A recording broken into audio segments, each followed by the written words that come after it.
په زړه پورې کیسه.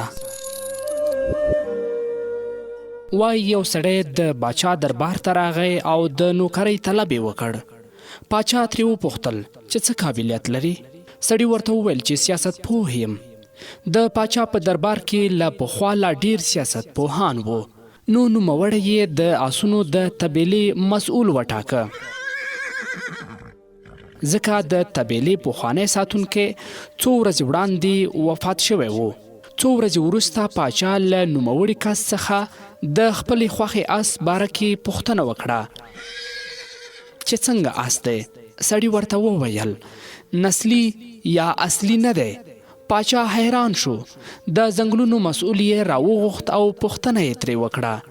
د ځنګلونو مسؤل ورته وویل چې آس نسلي دی، خو د زیږون په وخت یې مور مړه شوې، نو روزنه یې له غواګانو سره شوې او د غوا شیدې ورکړل شوي دي. باچا دغه سړی راوغوښت او ورنه یې وپوښتل چې ته څنګه پوه شوې دا آس اصلي نه دی. سړي ورته وویل دا آس چې کله واښه خوري نو د غواګانو په څیر ټیټ سر واښه خوري. حال دا چې اصلي آسونه واښه په خوله کې نیسي او په لوړه غړۍ واښه خوري. باچا د دې کس له پوهې متاثره شو او د دې کس کور ته یې په تحفو کې غنم، وریژې، غوړي او د مرغانو بهترینه غوښه ورولېږله او هم یې د ملکې په محل کې په یو خاص موقف تعین کړ. څو ورځې وروسته باچا له دې سړي نه د خپلې ملکې په اړه رایه وغوښته. سړي ورته وویل چې خوی خصلت یې د ملکې دی، خو شهزادګۍ نه ده. د باچا له پښو ځمکه وتښتېده. چې کله یې حالات ښه شو نو خپله خواښې یې راوغوښته. خواښې یې خپله راغله نو باچا ورته ټول جریان بیان کړ. خواښې یې ورته وویل چې زما د لور د زیږون په وخت کې ستا پلار زما د لور غوښتنې ستا لپاره کړې وه، خو زما لور 6 میاشتې وروسته وفات شوه. نو موږ د دې لپاره چې شاهي کورنۍ سره نږدې اوسو د بل چا لور مو فرزنده لویه کړه او تا ته مو واده کړه. باچا فوراً دا سړی خپل دربار ته راوغوښت او ترېنه یې وپوښتل چې ته څنګه وپوهېدې چې دا شهزادګۍ نه ده. سړي ورته وویل چې د دې ملکې چلن له خادمانو سره له جاهلانو هم بدتر دی. حال دا چې اصیله شهزادګۍ مهربانه وي.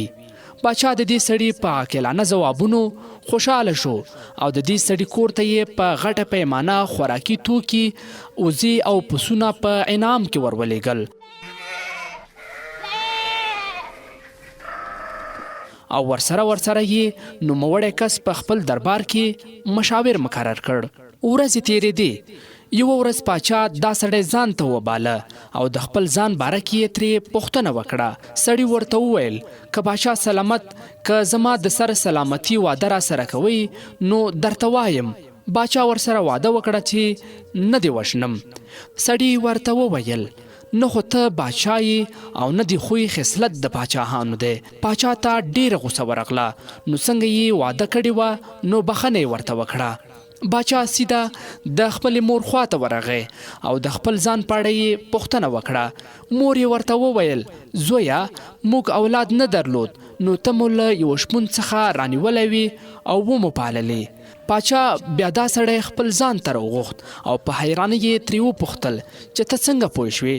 سړي ورته وویل باچاهان چې کله انعامونه ورکوي نو سره زر، مرغلرې او جواهرات ورکوي او ته وزې، پسونه او خوراکي توکي په انعام کې ورکوي. دا د باچاهانو شهزادګانو خصلت نشي کېدی، بلکې یوازې د شپنو او د هغه د زامنو کېدی شي.